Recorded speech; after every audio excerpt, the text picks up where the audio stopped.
তো ফোনটার মধ্যে ছিল চার্জিং এরর, আর সমস্যাটা আসছিল হইলো,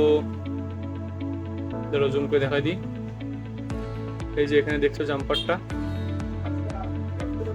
এখান থেকে সমস্যাটা এসেছিল।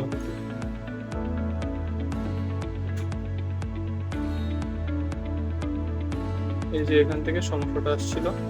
তো এখন ফোনটা অন করে দেখা যাক কেমন হচ্ছে, চার্জ হয় কিনা। আর হ্যাঁ, ফোনটার ডিসপ্লেও চেঞ্জ হয়েছে। আর হচ্ছে এই ফোনের ব্যাটারিতেও সমস্যা ছিল থার্মিস্টরে। তো এখন জিনিসটা অন করে দেখা দিচ্ছি। আসছিল ফুল ডেড কন্ডিশনে।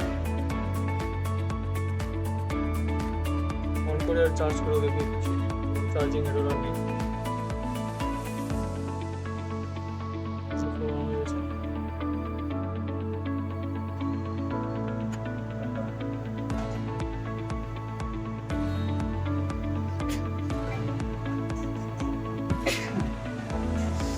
দেখতে পাচ্ছি এখন চার্জ হচ্ছে ফোনে।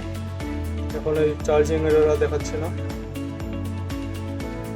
তো ফোনটা ঠিক হয়ে গেছে। ভালো কোয়ালিটির ডিসপ্লে লাগানো হয়েছে, আর ফোনের ব্যাটারিতেও সমস্যা ছিল।